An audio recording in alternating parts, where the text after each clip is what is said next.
Good evening, Warriors, and welcome into another edition of the R&R Sports Report. I'm your host, Randy Isbell. With me, as most of the time, is Robert Hagan. Man, it's been a couple weeks, I think, since we've been I on the show at the same time. I was just gonna say, who are you? I don't recognize. No, it has. It's been a couple weeks. Last one we did was Eric and I on my birthday, and then you've been. How many trips did you make that week to I was in Coeur Coeur d'Alene d'Alene? for 4 straight days. I went up and back 3 times. We stayed Tuesday night through Wednesday because we got rained out. And then they ended up winning. So then I had to come back the next day and figured I better come home because I had no clothes. So yeah, I was up there for 4 straight days. And then we were doing the opening round at LC for 3. Basically got done with that, went right down to Boise. Lewison was unable to get a win. So we came home a little early there. But apologies real quick that we did not have a show last week as planned. Weather really got in the way of the opening round. We had no rain, not a single raindrop hit that I can remember. I think we may have had a sprinkle at one point, but we just had lightning in the area both Monday and Tuesday. Tuesday especially was like an hour and a half wait, it felt like. It really pushed things back. Again, thank you to Eric Watkins for stepping in for me 2 weeks ago. And he was set to step in for Robert last week and was nice enough to hang out and wait as we were trying to see what was going to happen with the weather. And it just did not work out. And I don't think I even got home till about 9 o'clock on Tuesday. So it would have been an extremely late episode. We were just going to do a quick hour show anyways because we're going to go late. But it was not in the cards. Yeah, it was kind of crazy. Watching your posts of what was going on and everything, and then for me traveling back, it was a long few days in Reno, and then the long trek back driving from Reno, Nevada, back to the LC Valley, and and especially with road construction, I think that was the worst part about it. You're already sitting in the car for 11 hours driving, and then have to sit there for. I think we figured right about another hour in the few stops that we had to move road construction. So it wasn't in my cards either to make it back early enough to get on and do the show. Right.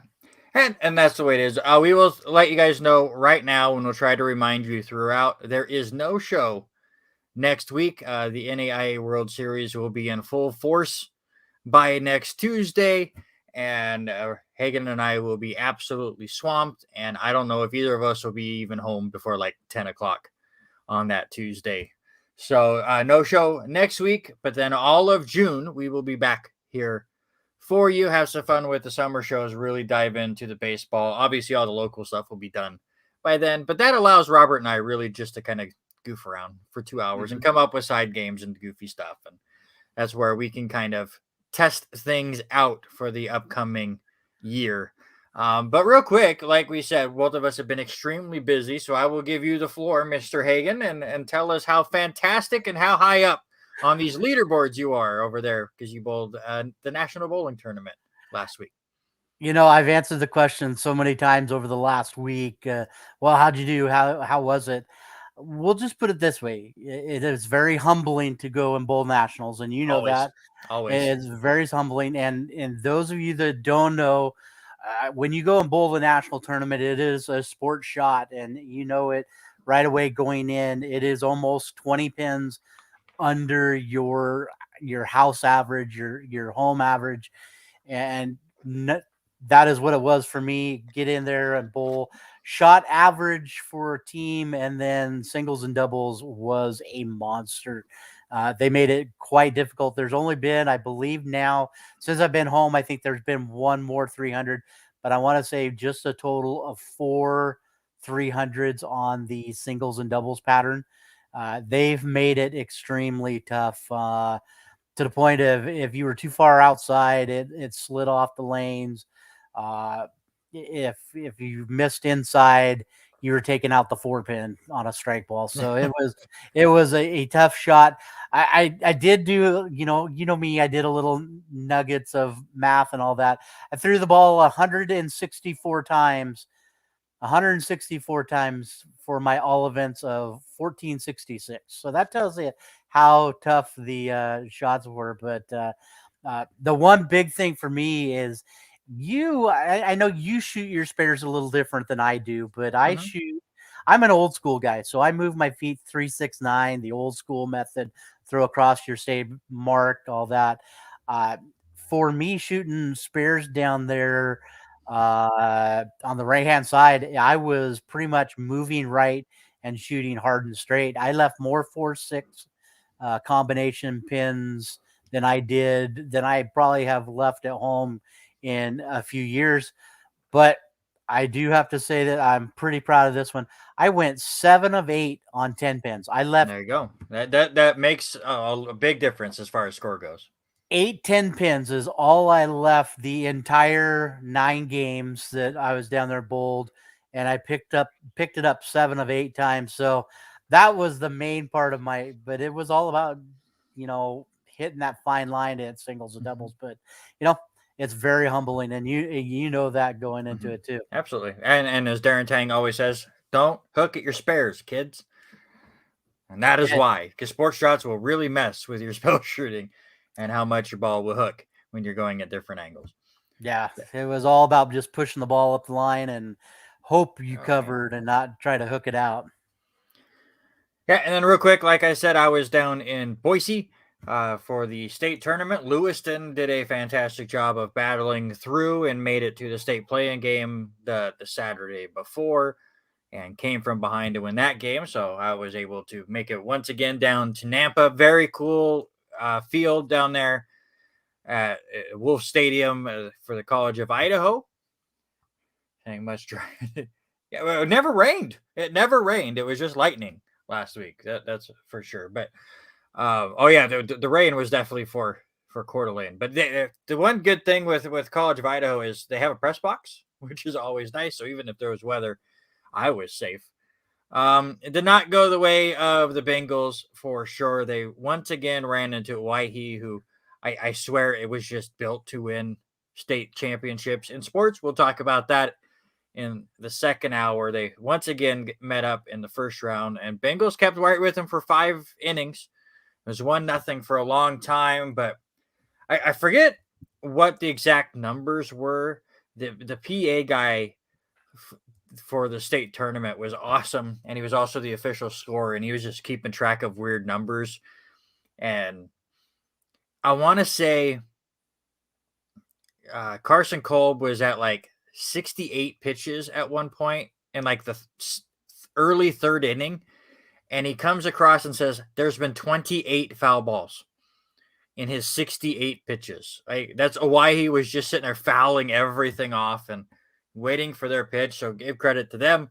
Bengals do give up a few more runs, just could not get anything going offensively, lose that one 4-0. And then it was just a heartbreaker the second game. Watching the first game and the first 2 games on Friday were both loser out games. So it's not a double elimination tournament. So if you lose in the first round, you go into the consolation bracket. But if you lose that second one, you're just out. You're not guaranteed 3 games. And the first game went 9 innings. And as for high school baseball, you're supposed to only play 7. And the only reason it went to extra innings was a team had the bases loaded down by 1 with 1 out, hit a hard ground ball to the third baseman, who stepped on his bag, threw it across the first in time to win the game, but he pulled his first baseman off the bag. So the tying run scored, and then they went a few extra innings, and before I think it was Eagle came back to win that one. And then Lewiston was in the exact same situation, up by 1. Bases were loaded with 1 out, bottom of the 7th. They get a hard ground ball to the second baseman, flip it over to the shortstop, who throws it to first, and the runner beat the throw by half a step, maybe a step. It was tough for us to see exactly how close it was from the press box. Alicia's husband, who's an assistant coach for the Bengals, did tell me that the runner did beat the throw. It was a good call by the umpire. However, there was one crucial thing that none of us noticed at first, and that was that the catcher had decided to back up the throw to first base, which meant nobody was at home. And after a couple of seconds, the pinch runner who came in to play or to run at second base, who would be the game-winning run, smartly looked down, saw nobody was there, and easily ran home to win the game. And then that is how the Bengals season ended. Felt really bad for the 9 seniors on that team. It was not a fun call for me because it was one of those, and you get it. It's that split-second decision that you have, and you're like, oh, I got to go back up the throw in case the throw is bad, and you just don't think of the other repercussions that are going on. And I feel really bad for the catcher for going out there and trying to do what he thought at that second was the right play, and it ended up not being right. So the Bengals do lose both of their games at the state tournament, but it was a fun time to get down there. Weather was beautiful down in Boise, so I kind of got lucky there, but not the way you want your season to end. No, because I even messaged you because I was trying to listen at school, and the last I had heard, I want to say the Bengals were up like 4-3. Yep. And I had to go out of my room, and so there went my listening ability. And so I texted you, and it's like, nope, not gonna talk about it. Literally, I was packing up when you sent me that message. I don't want to talk about it right now. I felt really bad for those kids and everyone involved. But we'll see. I mean, we'll see what Lewiston does next year. Obviously, like I said, they had 9 seniors on this squad, so the team will look completely different. But there's a good culture there in Lewiston. All right, we got a lot going on in the world of sports. It seems like conference championships are the most lopsided things we've ever seen right now for the NBA and the NHL. Lakers were eliminated in 4. Boston's trying not to be eliminated in 4. Right now, the Heat are up 34-32 in the second quarter, and hockey is the same thing right now. Yeah, it's crazy. Yeah, you're watching some of that. Yeah, I was watching hockey just before we went live, and Vegas jumping out 3-0. Dallas has already pulled their goalie after the third goal, scoring all 3 points within the first 7 minutes of the first quarter. So it's going to be a tough one. And you look at all of the games so far, everything has been overtime in the hockey field. I think last night's game was the first and only game so far that has not went to overtime. So yeah, but the same team keeps winning. Are we going to have 4 sweeps in the conference championships for NBA and NHL? That's the question. It's interesting going on right now. MLB scoreboard real quick. White Sox were able to beat the Guardians 4-2. Texas over Pittsburgh 6-1. Going on right now, St. Louis holding on to an 8-5 lead against Cincinnati, but the Reds do have 2 on with 2 outs in the bottom of the 9th. Arizona over Philadelphia 4-3 in the bottom of the 8th. A game that just went final. Eric, do you want me to say this one? Sorry. Toronto defeats Tampa Bay 20-1. It was luckily for the Rays, it counts as 1 loss. That's what you can go there right now. Oh yeah, with all the sweeps, yeah, absolutely. Right now the Yankees are losing to the Orioles 5-4 in the 7th. Denny, yes, 5-4 Orioles. That's the score. In case you come on asking what the score is, right now that's what it is. Good timing, absolutely beautiful timing. The fact that we have a delay from where the chat can actually watch the stream, it's good timing. Absolutely good timing. Yes, 5-4 right now. Baltimore with the lead. San Diego over Washington 7-3 in the 7th. Dodgers over the Braves 4-1 in the 6th. Royals over the Tigers 3-1 in the bottom of the 5th. Brewers 2-0 over Houston, top of the 6th. Yep, I'm sorry, it did exist. It did slightly exist. Twins over the Giants 3-0 in the 6th. Cubs over the Mets 6-1 in the 5th. And the Marlins 1-0 over the Rockies in the bottom of the 3rd. Still to come, Boston and the Angels and the lonely, lowly, horrible Oakland Athletics at Seattle. But Seth Brown is back, so that's good. He is back, but he's not in the starting lineup tonight. So I would think that was a personal choice. He just doesn't want to be on this team. Probably not. Let's get into it. Our main topic, of course, is the NAIA World Series, which begins this Friday. And hopefully, weather will stay away and we can just stay nice and comfortable in our nice schedule and nothing will go crazy. It's not happening. None of that's happening. Games will go into extras. Games will take an extra hour than they are supposed to. Our schedule will get all sorts of messed up. It's how it works. It's how the World Series Well, works. with you saying that, there's only one day that has more than 20% chance of rain, and that is It Saturday. So doesn't matter. it we're Does gonna not hold up to matter. that. Last year was the craziest I can remember, with the championship games being a complete mess with all the rain and the lightning, and they were doing their best to get those games in, and it was just a complete mess. But 6 teams from last year's tournament made it in again this year, so a lot of familiar faces. One team that is not here in Lewiston is the team that has basically become a May rival for the Warriors. It's a very heated rivalry between the two. They don't like each other very much. I have talked to both coaches after an LC Faulkner game last year. It was not pleasant.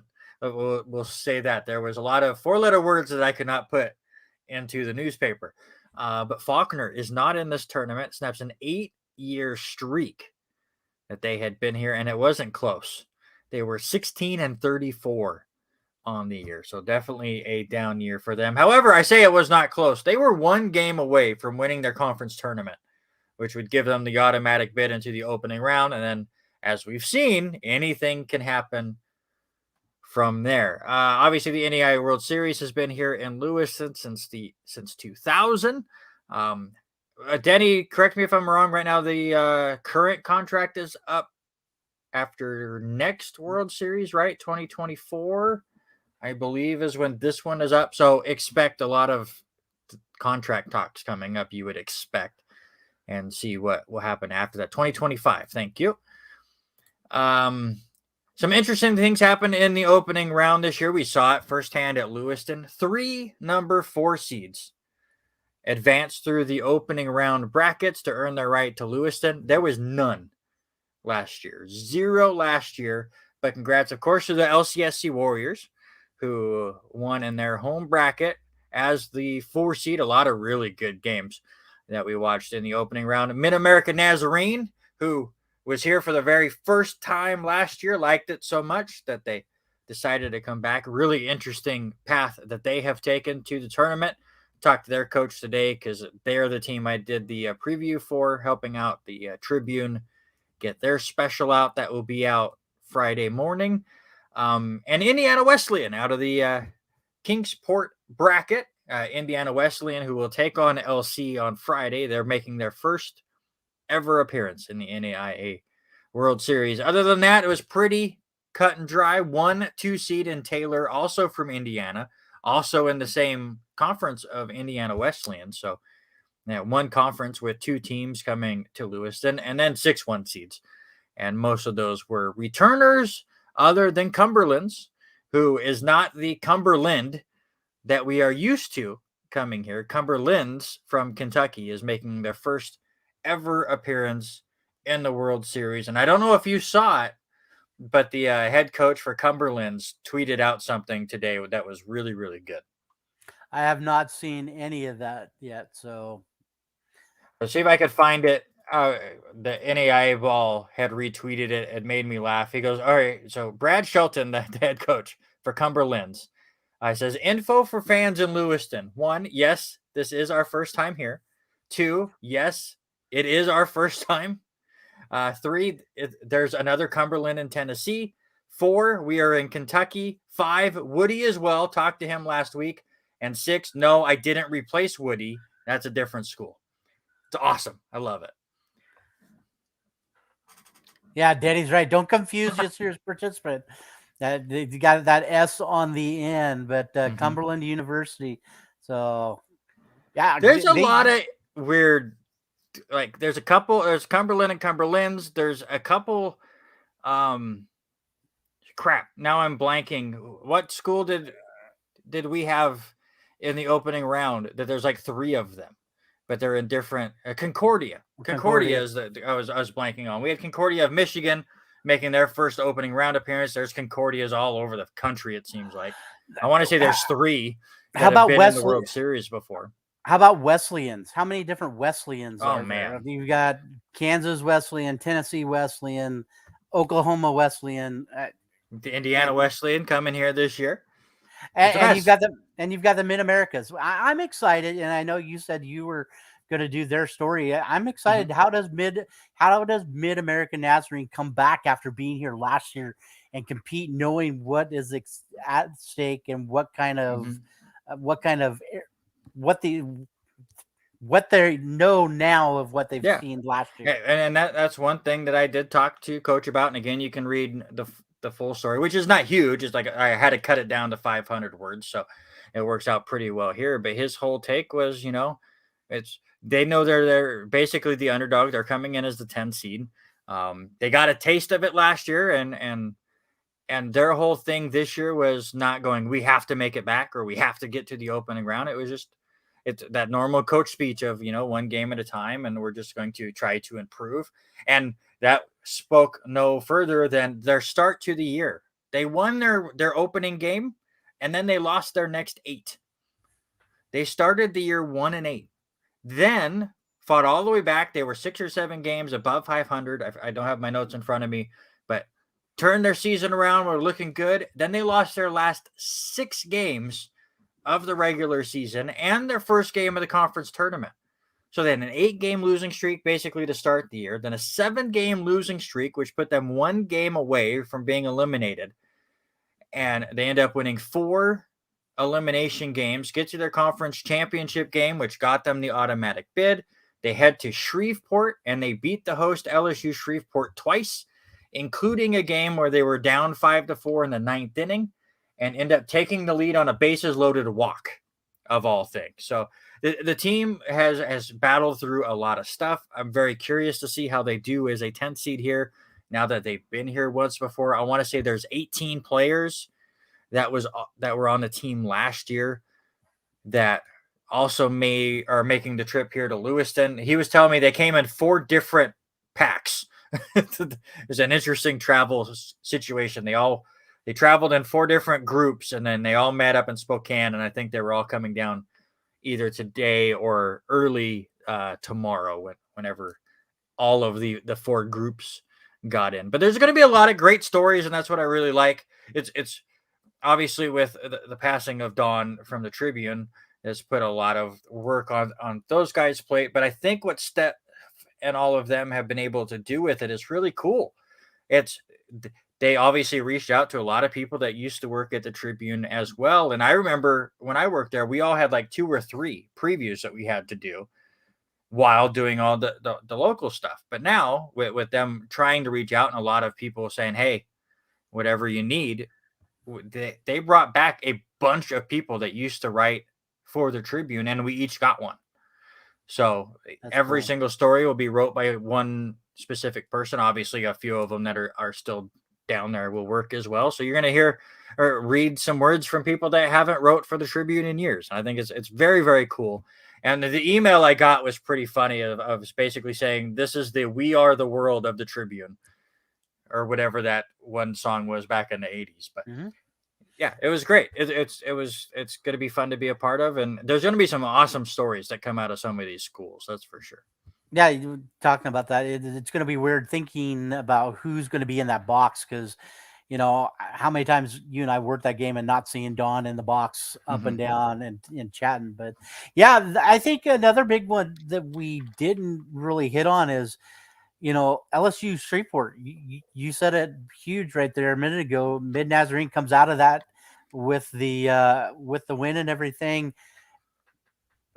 LSU Shreveport has been, I want to say, they were like 3 years in a row in making an appearance. So it's going to be weird is seeing a team that was easily in the top 10 not make the tournament. So how many of those kind of stories are going to come out of this? And that's what I think a lot of LCSC Warrior haters have said about them getting the automatic bid, which I don't disagree with, is the fact that for years, LC didn't have to do the opening round, which we have seen now for 2 years. Anything can happen in those games. We were following scores while doing the broadcast for the website of things, and Tennessee Wesleyan had a game where they were down 6 going to the 9th inning. They were down to their final out, hit a grand slam, loaded the bases right back up, got a base hit, took the lead. They scored 9 runs in the 9th inning. So they went from down by 6 to up by 3. And then with the bases loaded up by 3, they intentionally walked a batter who, when I saw his stats, I totally understood. And then the next batter came up, got a base hit, tied the game up. They went all the way to the 12th inning until Tennessee Wesleyan scored 12 runs in the 12th inning, as their opponent, I forget who it was now, completely just ran out of pitching. But there was a lot of craziness that happened in those opening rounds. There's going to be a lot of craziness that happens here in the World Series, and that is where my question would come to you. We'll go to the brackets here in a second, but your 2 former champions, Georgia Gwinnett in 2021 and Southeastern last year, are both back into the tournament. They're the top 2 seeds. They both had fantastic years. Georgia Gwinnett, their first 2 games that they played in their opening round, I think they outscored their opponent 36-2, and I'm not even exaggerating at that point. Southeastern had a little bit of a tight game, their opening game, and then completely dominated their opening round. Both teams coming in red hot. How shocked would you be if we come back to the show in 2 weeks and we say the national champion in the NAIA baseball world this year was somebody that was not one of those 2 teams? I mean, you look at these 2 teams together, and you said it a minute ago. This is number 1 and number 2 in the NAIA. 10 losses total between the 2 schools. Southwestern 55-4, Georgia Gwinnett 50-6. If you're not picking one of these guys, one of these teams to run away with it, you would be very foolish. I mean, they have been dominant over the last few years. So I would be highly shocked if we don't see one of these 2, if not both of them, Thursday night playing for the national championship next Thursday night. But anything's possible. You know, you write the story, you see it. Once you get here, it's a whole different environment, a whole different type of coaching style. Try to get the win and scrap it out. You're going to make changes in that lineup. You're going to sub people that you probably wouldn't normally sub to make something happen if you're one of these smaller schools, to make a spark a lot earlier than you probably would in a say a conference game or even just a regular year game. So, this is what's the most exciting about this time of year. You can't quite pin the story until probably Wednesday night of who has the dominant chance of winning this thing. Yeah, and not only different decisions will have to be made with how many games that you're going to have to play over this next week, but the other thing is what we love about baseball, right? It's a game of inches a lot of times, and one base hit that gets barely grabbed by the shortstop can completely change a game, where one stays in the glove and one that doesn't will give you a completely different result, and we can't predict that. And we're going to have a couple of upsets in this tournament for sure, or things we weren't expecting. Obviously, you really need a couple of really good pitchers in there to give you some solid innings. However, we saw in the opening round, Hope International came out with some fantastic pitchers. They just came out, didn't have their best up that day. And Hope International, the 1 seed in Lewiston, was out after 2 games. So anything is possible here. Obviously, I expect at least that when we come back in 2 weeks that we'll be talking about Southeastern or Georgia Gwinnett as your national champion. But just to put it in context, that the last time a team repeated as a national champion was, of course, the LC Warriors, where they three-peated in 2015 to 2017. The last time a non-LC team won back-to-back championships, you have to go all the way back to Grand Canyon from 1980 to 82, where they three-peated. So it's a lot to ask for Southeastern, but they have quite the team to do it. And it's kind of cool the fact that it's a 10-team bracket, 10-team field, and only 5 of them have won the championship before. Obviously, LC leads the way with 19, and all those people out there, only so and so many are eligible or allowed or whatever you want to do with the automatic bid, whatever you want to go with. Still 19-time champion. Southeastern has won it twice, 2018 and 2022. Of course, Georgia Gwinnett 2 years ago. Bellevue, a one-time winner in 1995. And then William and Carey, though, none of these players were alive. And I would question if some of the coaches were alive. I would sure hope not. I'm curious if some of the coaches were alive back when William and Carey won it back in 1969. So those are your 5 that have won it before. I think Denny might have been in diapers, maybe. I could. Denny scored that game. Stop it. By the way, I just have to throw this out here. We had a good laugh about it. I spent an hour and a half. 1969 was a good series. Thank you, Denny. I spent an hour and a half the Monday night during the opening round working up it's Tuesday night because we're getting into the championship game of like who it all had been here before, who could possibly win their opening round still that would be coming to the World Series for the very first time. Wrote all this stuff up and had all the schedules mapped out and had all the stuff written out. Got it all beautiful and all set up. I had stats for how everyone had done in the opening round. Got because I when I call base or high school games, I don't have a Denny Grubb, so I have to do it myself. So I was just in that role. So I spent an hour and a half doing all of this stuff Monday night, get it all prepped, ready to go. Look over some of that stuff Wednesday morning before I head down. Denny just walks in with a printout with all the stuff, and I go, I have all this. He goes, well, what about first timers? I go, I have that too. I worked on it, and he did find an error on mine. So, so that is why Denny's a straight legend. And every time I'm like, oh, this would be great, Denny's like, I got it. It's sit down, kid. Sit down, kid. That's what Denny tells me. All right, let's go over the Friday slate of games, and we'll go from there. We open things up 8:35 in the morning on Friday. Did you go? Oh, you did message up here. Okay. There's a lot of things going on. Welcome back, Robert. Number 7 seed Taylor will take on the 10 seed Mid-America Nazarene. Both of them are making their second appearance in the World Series. We already talked a lot about Mid-America Nazarene. Second game, the number 3 seed Westmont, who is making their second straight appearance and their second overall, will be taking on the 6 seed Cumberlands of Kentucky. Again, their first time ever in the NAIA World Series. That one's scheduled for 11:35 a.m. Over under noon. I would say that game goes. That's your PA game, if I'm not mistaken. You're on the schedule for that one. So, PA for the second game, and then I'm on the radio the last 2 for the first day. Third game, William and Carey's the 4 seed taking on Bellevue of Nebraska, the 5 seed. William and Carey making their 4th appearance in the World Series, but only second since 1978. And Bellevue, second straight year in the World Series and 16th time overall. And then the nightcap on Friday.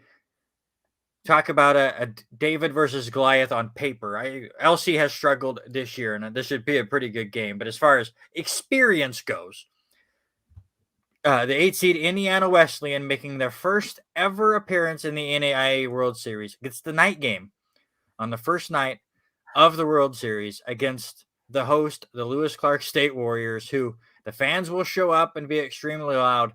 Indiana Wesleyan has never experienced what they will experience on Friday. We'll see how they are able to handle it and come through. That game scheduled for 7:05 p.m. So those are our first 4 games on Friday. What do you think of this slate? I've had the opportunity the last couple of days. I've got some students that come over and watch games all the time, and they asked me of some of these, and I told them, like we said a few minutes ago, I mean, I'm bummed I don't get to be there for the morning games. I'm really wanting to see how Mid-American Nazarene comes back after their first year. you know the LC game's going to be Mhm. loud and proud, and for a first time team coming in against them, it's been a big one. But the big question that I keep getting asked is, these kids are LC kids, they love them. What's the chances of LC coming away with this one? If they can play the way they played the last 3 games in the opening round, Mhm. get the offensive going, there's no reason why they couldn't make it to Wednesday, Thursday, but they've got to be, it's got to be there. But to see some of these teams making their second trip or first trip to this tournament just tells you how big the NAIA is growing and where they're going. So I think game 2 might be more of a blowout than you think. You look at the stats, you look at Westmont. I think Westmont runs away with that one. I'm excited I get to do PA for the William Carey game, and Bellevue. Really liked watching Bellevue play last year. Mhm. So Friday, you couldn't ask for better pairings, I think, Yeah. to kick this tournament off. Got to be a fantastic day for sure. Saturday will be the same 4 games going on. The first 2 will be loser out games, and then the winner of Taylor and Mid American Nazarene. Congratulations, you won a game. You get Georgia Gwinnett, and then Indiana Wesleyan and Lewis Clark State. Congratulations, you won a game. You get the defending champion Southeastern team on Saturday. So a lot will be happening over those 2 days. Then hopefully we have Sunday off. That means the weather and everything worked beautifully. And then Monday on, we will continue to play down until there's one team remaining. And we'll see who the champion is. Again, when we return in 2 weeks, we will have the full breakdown of all of the, 18 games, 19 games? 18 games. So we'll have all of that breakdown and talk about our experiences. I had a lot of fun during the opening round messaging Eric about all the crazy stuff that was going on in the opening round. He goes, you're telling me I have to get into NAIA baseball? I'm like, absolutely. It's Yeah, nuts. I told him, I said, we can put him up. When we were talking the last show on my birthday, I said, There you go. Yeah, yeah, 19 if 19. there was no sweep. There's no sweep. Yeah. I told him, I said, there's a place we could put you in, someplace in a bed, a trailer, something, get you up here to experience a game. NAIA. You and I have been doing our Monday thing for now. We do it in a little different fashion now that we It's both do true. Now stuff. we just work. we work, but we get to watch the games. But Yeah.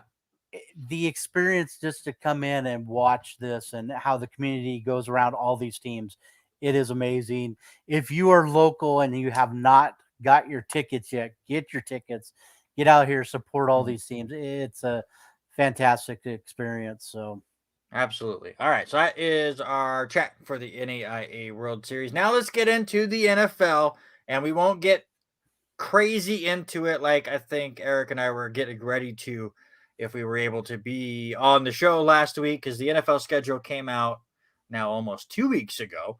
So we haven't really had a chance to talk about it here. So just kind of really quick, give me your thoughts on the schedule as a whole and be Homer for a second. You can tell me about your Baltimore Ravens. I'm gonna be maybe just a smidge homer. Yeah, 5 primetime games for Baltimore this year. It's gonna Or be too many. interesting.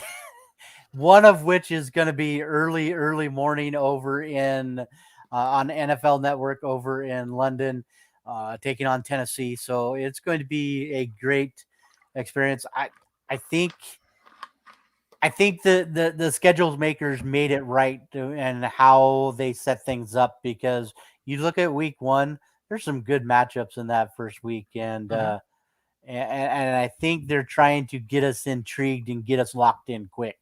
Yeah, absolutely.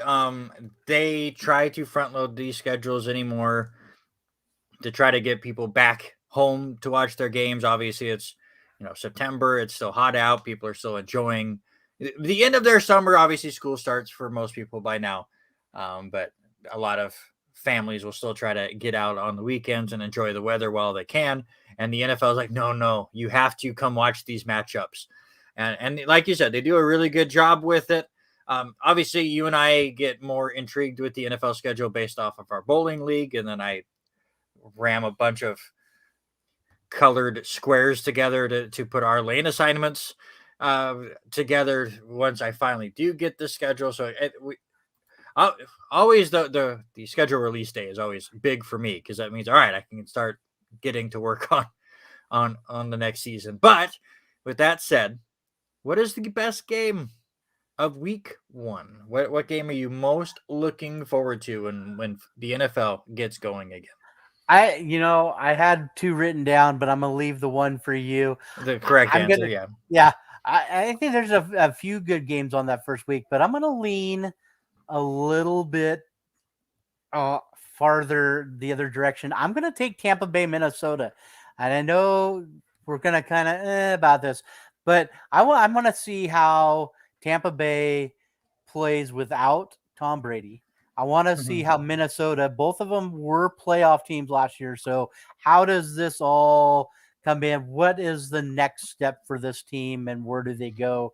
Uh, it's going to be interesting, but I think hands down, that's why I left the other game for you. I Yeah. think it is hands down the game of the weekend in that one.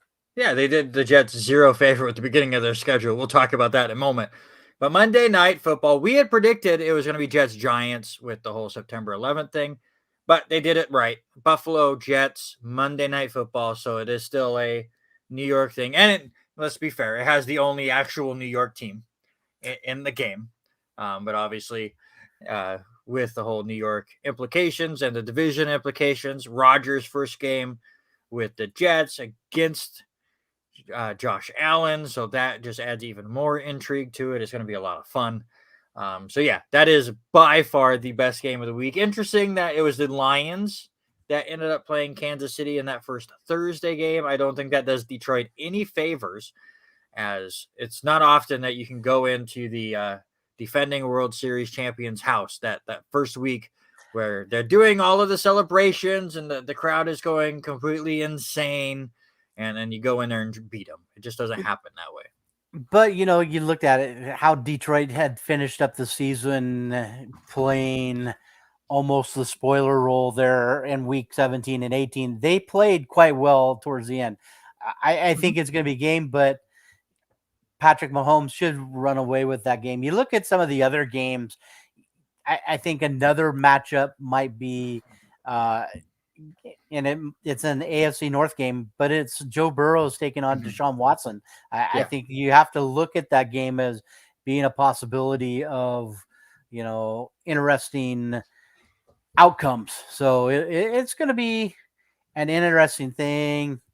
Baltimore, Houston, it's a home game, but if you're a West Coast guy, if you're a Seahawk fan, Mhm. it's all about the Rams and Seahawks on the main afternoon game in week I one. I kind of disagree. To me, the main afternoon game is between two teams I have the most questions about. Are they going to be good or not? Raiders, Broncos, division matchup as well. Those are two teams that right now that I have no idea about. Is Garoppolo going to be good for the Raiders? Is Sean Payton going to be able to fix whatever was wrong with the Broncos? Is Russell Wilson just done?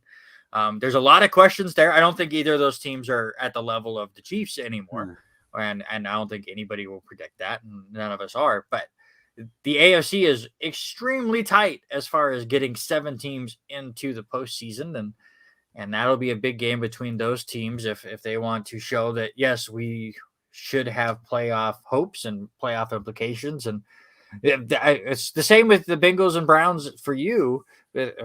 How good are the Browns going to be with a full year of Watson? And there's gonna be a lot of questions that we will feel are answered after the first week. But again, that's a long ways to go in that season. All right, let's get into it. Let's have some fun with Randy's Believe It or Not Don't you believe it? NFL schedule edition.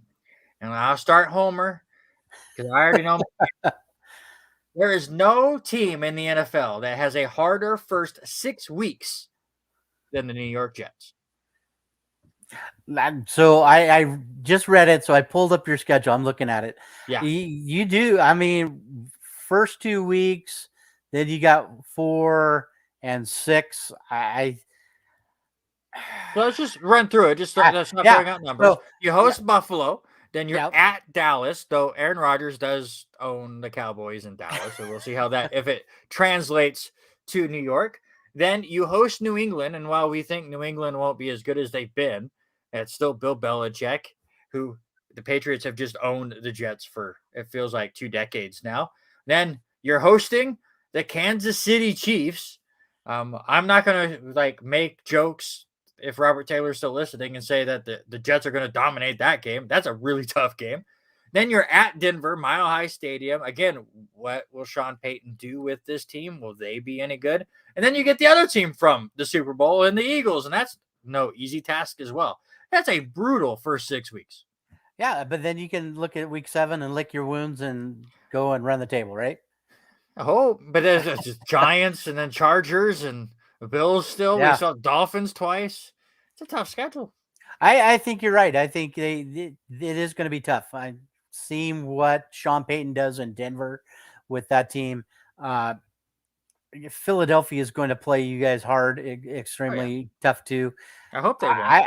I think you could easily make a case of being 2-4, 3-3, 4-2. I mean, there's a possibility. If the Jets are Any of 3-3 after that set, I'm very happy. Yeah. If they go 3-3, then they're making the playoffs in my mind. But again, last year they beat all the teams they shouldn't beat, and then they got to the end of the year where it looked like they were going to have easier opponents, and all of those teams were playing better. So, and then the Jets completely imploded on themselves and didn't make the playoffs. So, again, we here in May we have no idea, but it's fun to discuss. Also, all right, believe it or not. So week 2 and 3, they went back to what we had originally in week 1, and there's 2 Monday Night Football games. They're not really double headers. I think one they start like 30 minutes apart. Like one starts and then 30 minutes later the other one starts. So it's not a double header. They're just 2 games going on at the same time. However, believe it or not, this should become a regular thing. Nah, I don't think so. I think Monday night is all about the marketing that ESPN can do and keep it there. I think they find a way, to maybe do a kickoff or something around holiday season. But yeah, I want to sit down, relax, and watch one game on Monday night.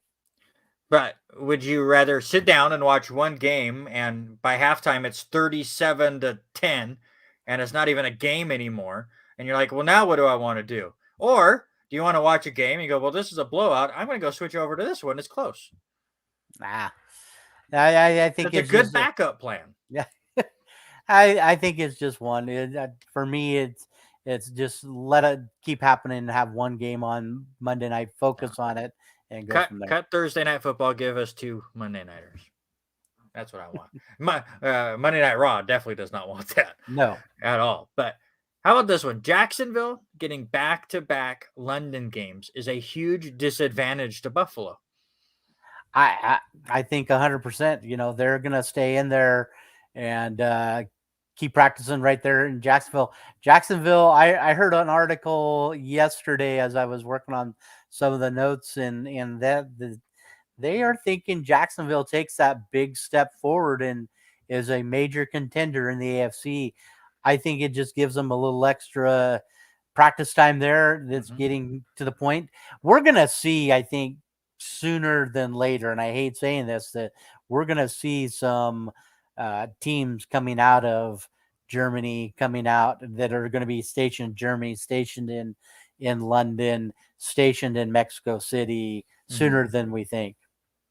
Yeah, it would, maybe not sooner than we think, but they are ramping up for that idea, and that is for sure.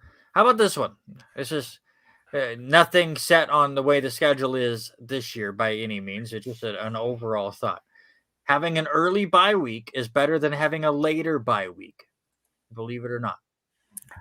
I would definitely say no, just because, the later bye weeks, you're a little bit more rested, relaxed. Your team has it in week 7. I mean, I think the first week this year is week 7. It's right in there. And then Baltimore having it in week 13. I think the last one is week 14. I think if you're a contending team, you would prefer having the later bye week. I would definitely think so. To me, it depends on what shape your team is in. If you're a young team or there's a lot of question marks, I think I want an early bye week where you can kind of reset yourself or the way the Jets are, I think that bye week is perfect. Let's get through the 6-week gauntlet and then have that week to reassess and change some things up. But like you said, if you're a contender and you have all your ducks in a row, or if you're the Kansas City Chiefs, then yeah, you want that later bye week to kind of let yourself rest a little bit before you get into that home stretch and get into playoff football. So I really think it kind of depends on the makeup of the team, but it's always interesting to see how all of that lays out and where things would go. It'll all change when they move to an 18-game schedule and have 2 bye weeks, but that's where we're at right now. And then finally, for Believe It or Not, a big game on week 17, which again is no longer the last week of the regular season, but still a big one. The Cincinnati at Kansas City game in week 17 will determine who will be the number 1 seed in the AFC. Believe it or not. I really think it could, but I didn't say could. Do you believe it or not? I could play homerish here now that I have a quarterback. Oh, God. Signed for. Stop it. Baltimore's not even in this equation. I think it probably is. I think you have made great points over the last few weeks, the last few shows of Buffalo really taking a step backwards. I don't think I think they could be in the questions definitely for playoffs, but Cincinnati, Kansas City, yeah, I think it is. I think it is going to be up for the number 1 seed in that side.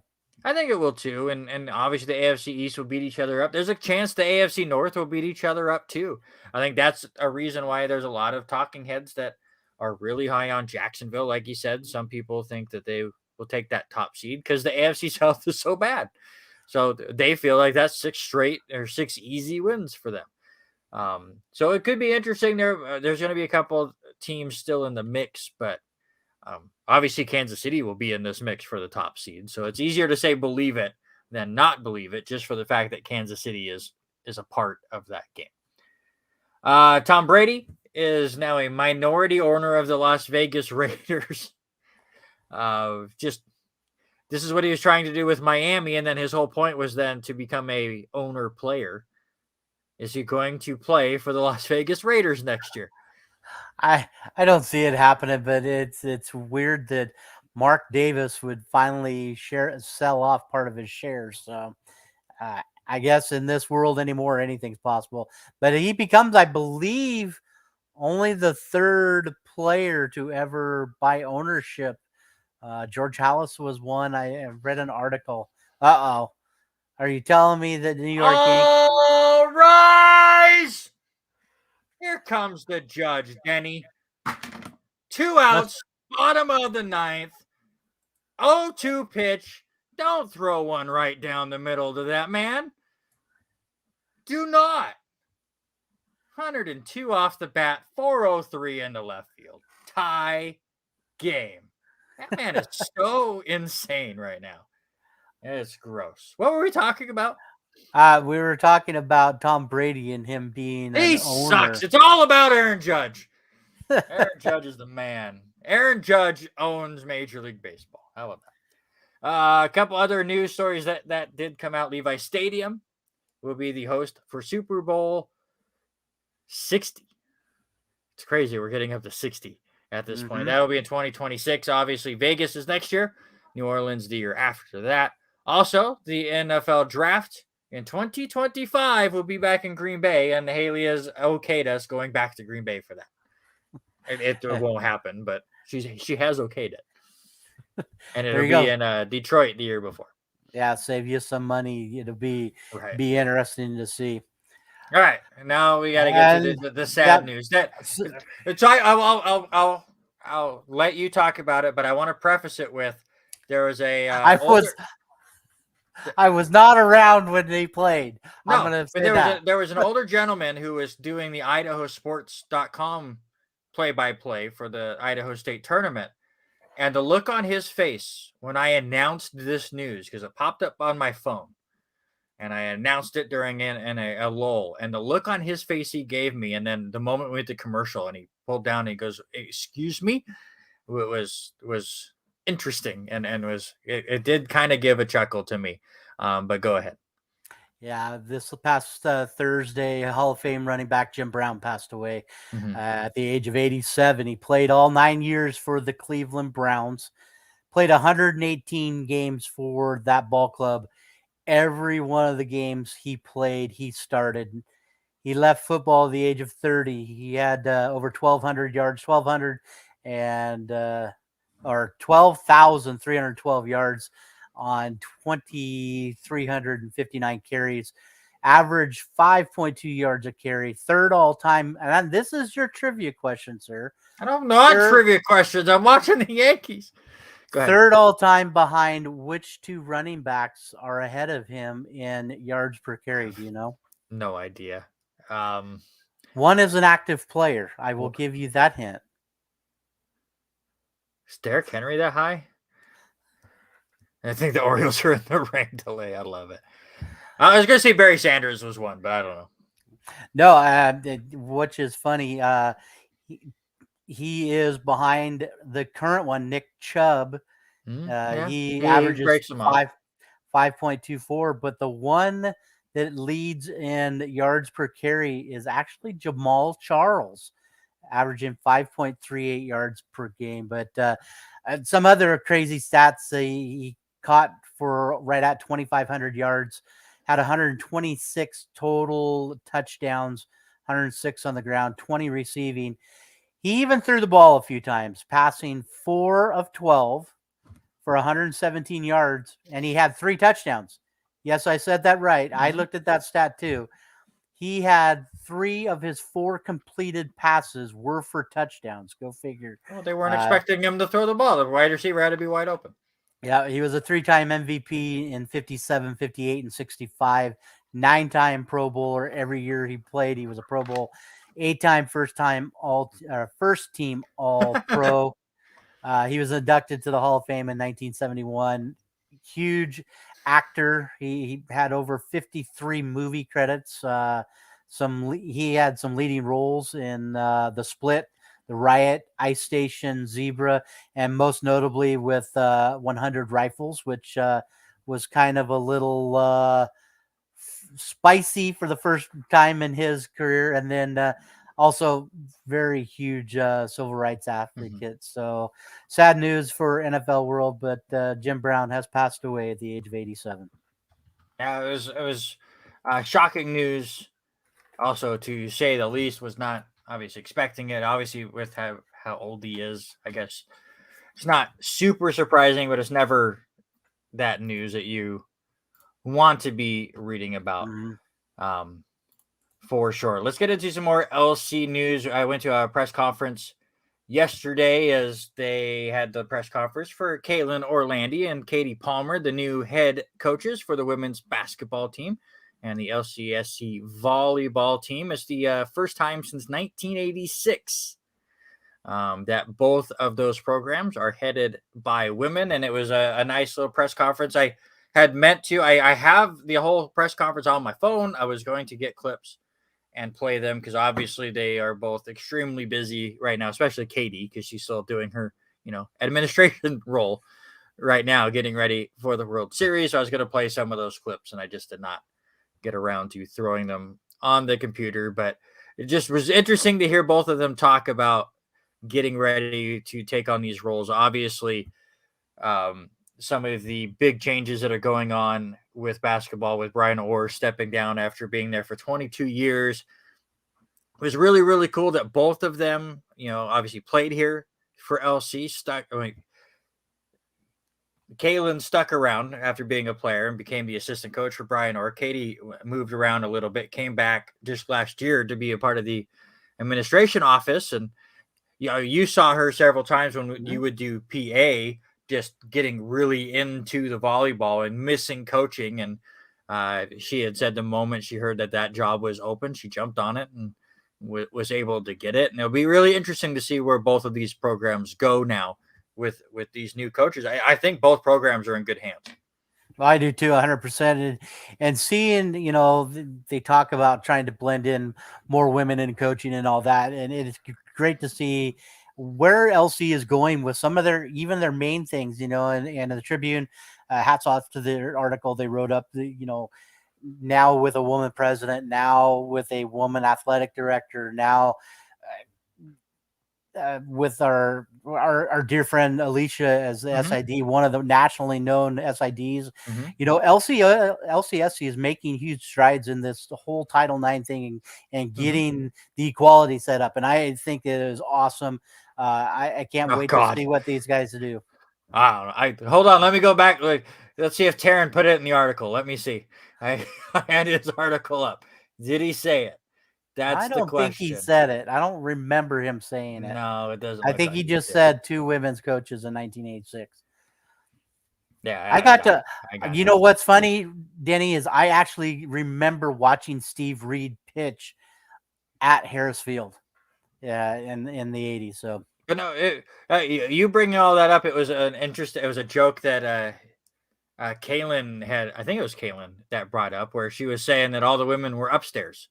So anybody that's ever been to the activity center, all the administration is upstairs, and then all the coaches have this coaches hall. And obviously most of those were all of those basically were men, other than a couple of the assistant coaches and stuff. And again, they've all done fantastic work. It's not just because they're women. They've just been absolutely killing it. Brooke, of course, is the athletic director as well, has really put on a very great team, obviously working with Alicia for the last 3 years and knowing everything that she does. She just throws a couple things at me here and there, and there's a lot going on. And it's just taking a little bit off of the plate of what she has to handle all the time, especially here for the World Series. So the Warriors just continue to improve. I like that it's 2 former players from their programs. They both have already had success here at LC, and they are very primed and ready to push both of those programs forward. And we will see how all of those go. Of course, we were hoping to have them on here for this, but of course, World Series going on, extremely busy. So we'll have both on probably in the fall as we get ready for their sports to get going. Other stuff real quick. Jorgen Viken was the lone warrior that played in the NAIA Men's Golf National Championship. He ended up tied for 37th, which tied him for the highest finish of any individual that was there not with a team. He battled through a couple of tough conditions. They had lightning in the area down there in Arizona as well, and it kind of messed some things up, but he played extremely well down there. And then I believe it was Jorgen and I'm blanking on Dina's brother's name. Because the story changed. They only had the women on the first story that I saw. Caruso? Yeah. What the heck was his name? I'm looking it up because I'm completely blank. Devin. There you go. Devin and Jorgen were joined with Dina Caruso, Kyla Curry, and Alexandra Schmidt as being named to the Daktronics NAIA Scholar Athlete Honors List. They only had the women up when I first looked at it, and then I forgot to update our list. And then a lot going on for Alicia starting tomorrow. The NAIA Outdoor Track and Field National Championships begin on Wednesday. They go through Friday in Marion, Indiana. Do you got updates for us for NBA and NHL over there, sir? Well, it is in second intermission in the hockey matchup right now. 4-0 lead still for the Golden Knights. End of the second, no goals there in the second period for that one. And with 6:50 left to go in the third, the Celtics have a 7-point lead, 68-61. There you go. All right, top of the hour. We're a couple minutes behind, but that's us. It's time for the sports-related draft, and you, sir, picked a difficult one. Thanks a lot. Actually, this one comes from a fellow viewer. I was going to message him, tell him we were doing it, but this one comes from our buddy Jesse Knight, and he Mhm. suggested this a few weeks ago when we were doing all of our suggestions. So, sir, what is the best sports day of the year? And you could go so many different Mhm. directions with this, and I loved it when he asked it. I was gonna do this with Eric, and I thought, as much as I love Eric, I wanted to see where you went with your Mhm. your picks, sir. So Yeah, that's the topic. the fact that it is just day and not period makes it extremely tough. I have some arguments for some of your picks for that exact reason, but we will get there. And that is kind of why I went with the first Thursday of March Madness. And it's for the sole fact that we've all now filled out our brackets. They're all nice, clean, and tidy. And you get 16 basketball games from when do they start? Like 9 a.m. our time. Hmm. Nice play by Volpe there. All the way to till the evening, and they spread them out well. You get 16 games, some buzzer beaters get thrown in there, some upsets in there. Hopefully your bracket's not too red at that point. Now, yes, the first round goes for 2 days, and yes, the tournament's 2 weeks, but it's that anticipation of that Thursday and how many people would get that day off where they can watch it, and how many of us by the end of Thursday have ripped up our bracket. So I think Thursday is the best day of that tournament, and it's also that day that so many non-college basketball fans watch college basketball. That's when they get Hmm. into it because they got into their office pool and they want to know how they're doing. And we're trying to figure out why Steve, who's never watched a college basketball game in his life, is winning our pool just because he got thrown into it or something. It's fun, and that's why I like it, and that is why it is my first pick. Yeah, that's a great pick, and I figured you were going that way, or where you were going with your second one. For me, I live for it. I look at my schedule every day, whether or Mm-hmm. not if I'm on spring break. But for me, and I'm surprised you didn't go this way, but I'll MLB explain opening why. day. Mm-hmm. MLB opening day, and I know the days are scattered. Mm-hmm. We try to get as many of the teams to play on that first day. I know they do an opening game now, but there's just a feeling of, okay, baseball's back, and it's time. These games count. It's 100% to see the idea of what does your team have? Are you ready to Mm-hmm. defend? And I can say this, this year for you, you've got those storylines that come back. Can Aaron Judge do it again? For Denny, can Orioles back up what they did the year before? For me this year, can Kelnick and Rodriguez make the Mariners the team they are? And that's the excitement, the anticipation for it to get going. Mm-hmm. I think for me, opening day has got to be the best day of the year. It was second on my list of days to pick, and the only reason I did not is because you mentioned it. It's not a set day anymore. It's not here are 15 games and all 30 teams you're playing, and opening day is for everybody. It gets spread out. For a while they had that opening night, and that just never worked. Where two teams would get things started.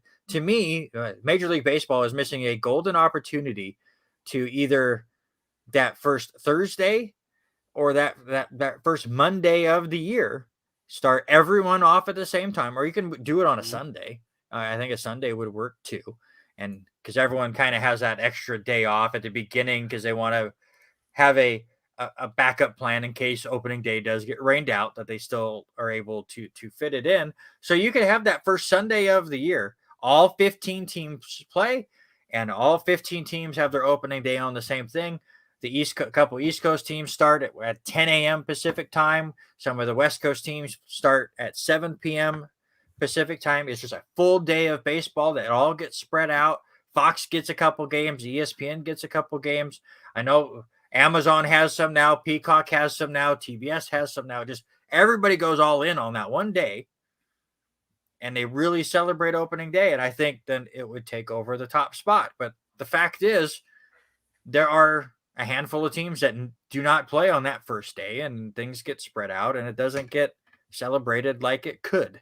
And while I'm not disagreeing with you taking it as your first pick, that's just the reason why I did not take it as mine, is just because I think they've messed up the chance to really make that day special.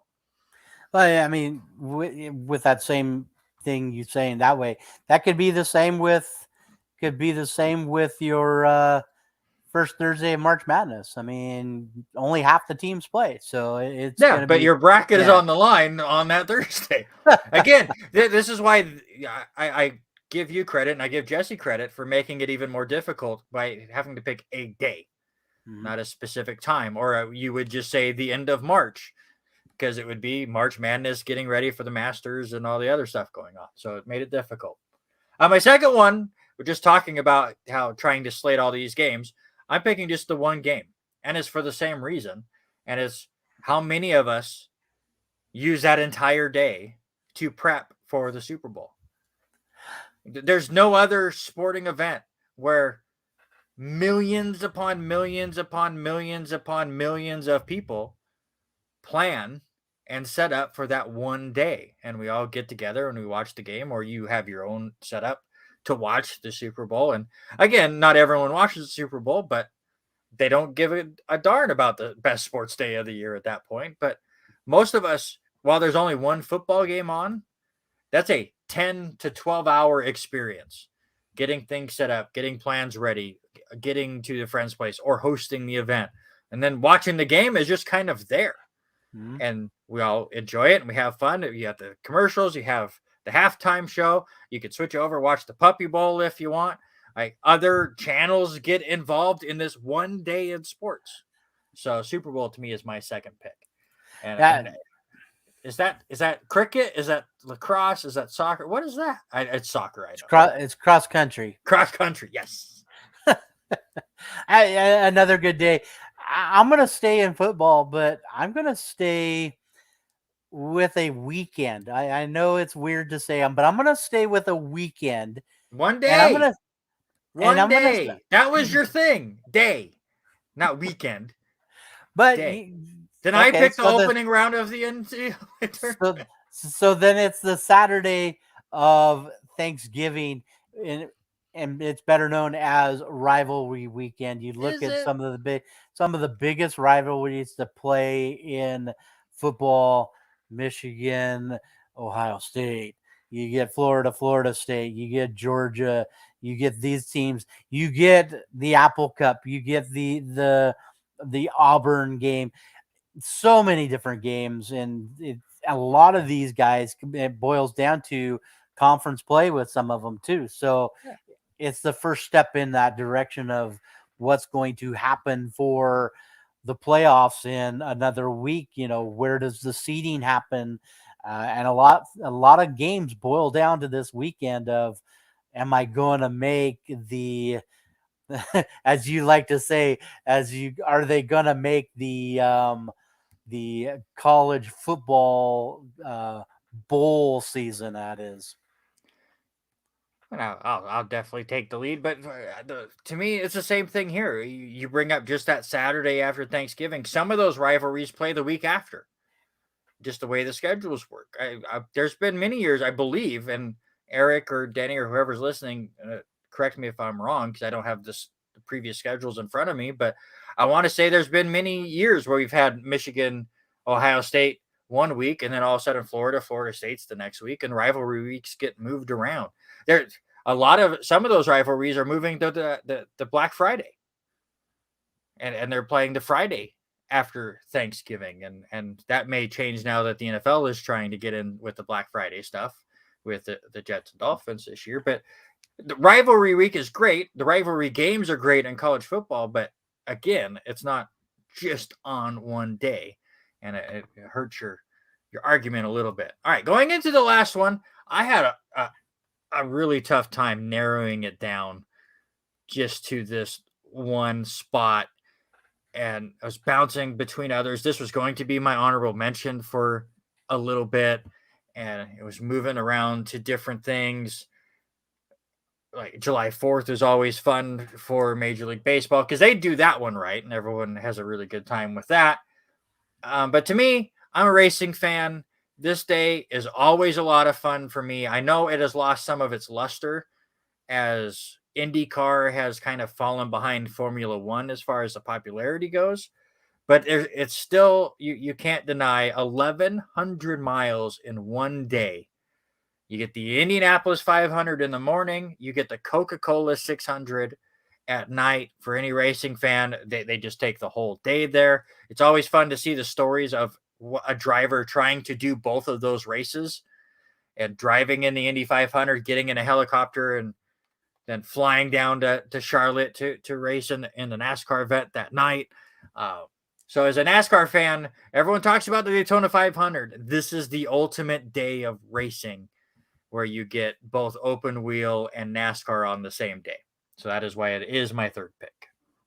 The only thing I would say to that is open wheel racing as big as it used to be? Yes, open wheel is, but Formula One has really become the king of open wheel racing, and they race all over the world. That's why they now have races, and they're gonna have a race in Vegas this year. They just had one in Miami, but Formula One is the one that has really taken over. IndyCar is the only time I even know what's going on in IndyCar is that weekend with the Indianapolis 500. Then I looked and I heard you bring it up that they're racing in Vegas. They're going down the strip. The strip, if I'm not mistaken, correct? Yeah. I have not seen Vegas is going to be 100%. Insane traffic wise with the strip shut down. Huh. It's going to be hilarious. And I'm watching that crazy. race. When is that race? I have to look it up. Give us your third one. I'll tell you the exact date. I forget. For me, it's got to be a homer pick, and I'm hoping that Denny falls in love with it too, and he votes for me. But it's got to be Memorial Day. There's just something about Memorial Day baseball, just to be able to sit all day and watch baseball. And real quick, November 16th. November 16th November 18th is the race. All the qualifying and stuff starts November 16th. But it's that weekend. I wonder if I can convince the wife that we celebrate her birthday November 17th in Las Vegas. Didn't you just say you were in the doghouse already? Do you want to continue? Hey, let's spend your birthday while I watch Formula One. She'll stay at the casino. She'll play at the casino. I'll go stand on the strip and watch. Maybe make sure that we have a hotel room that looks over the map. I got to look at the map. That's what I got to do. I got to look at the map, see if we can figure it out. There you go. But, I know it's kind of homerish, but there's just something about Memorial Day baseball and has been for even many years prior to World Series time, with as much as you and I have done over the last, we've been doing it, 10 years now, Memorial Day, but the last 3 we've been doing. Yeah. So, and every team plays on that day, and MLB to how many times we look at our phones now because we're so busy with other stuff. But it's also that date that we've said too. This is the pivotal date of where you're at Memorial Day. This is going to be looking forward. Yeah, standings matter. Things matter. So for sure, that's mine. All right, I get it. Yep.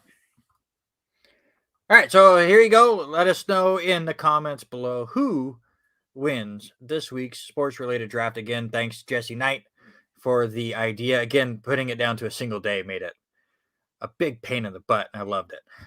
For me, I took the first Thursday of March Madness, the Super Bowl, and then the day where they do the Coca-Cola 600 and the Indianapolis 500 on the same day. I want to say that's this weekend.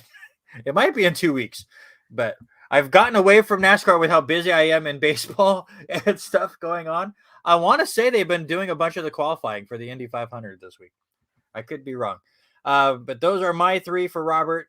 Major League Baseball opening day, NCAA football the Saturday after Thanksgiving or rivalry week if it lands on that day, and Memorial Day for baseball, especially with the NAIA World Series. Let us know who ended up with the win. You want to know, because this was tough going into this here. We'll talk about it really quick, but the other thing I wanted to throw at you, and I thought about it a bunch and almost went this way too, just because everything is happening. It is this weekend. Sorry, the Indy 500 is this weekend. That's just crazy. You're picking it already. For me to think about, and I almost went this direction for the draft, was the week of my birthday was the Kentucky Derby. Last week was Preakness, and we've got 2 weeks until Belmont. What the other draft topic I thought about doing? What was the craziest horse's name? What's his name?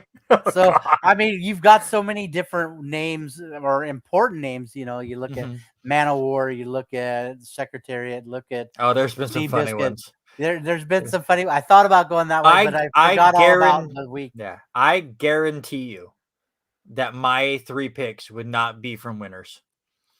They would just be the weirdest names I found. Period.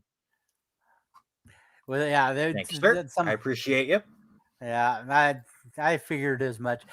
Into the third quarter, the Boston Celtics lead by 9, 88-79 in that one. And with 13 and a half left, 13 and a half minutes left, the Knights lead 4-0. You got Denny's heart with baseball. The Masters was another one. The Sunday of the Masters. New Year's Day was another one I put in there as contention for my last pick for sure. There's so many. Thanksgiving with football is another big day. Like I said, 4th of July for baseball is another one as well. And then you get the hot dog eating contest because goodness. Who's not a Joey Chestnut fan? I mean, when that dude can throw down 60 plus dogs. All right, now that I know that Denny has already picked against you, how about those Yankees? Walk-off sac fly by the young man, Anthony Volpe.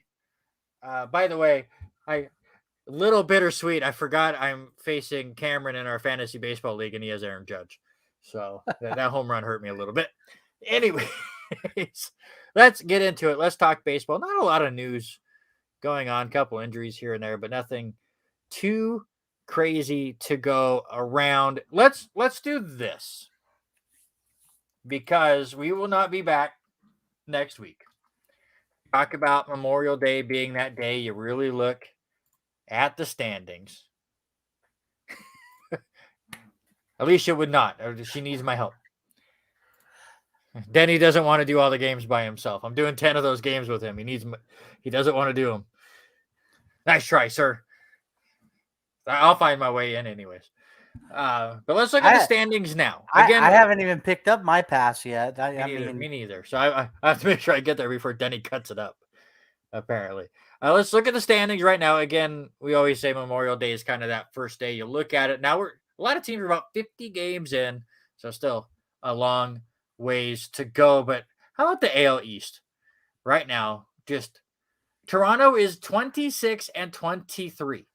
They just beat Tampa Bay 20-1.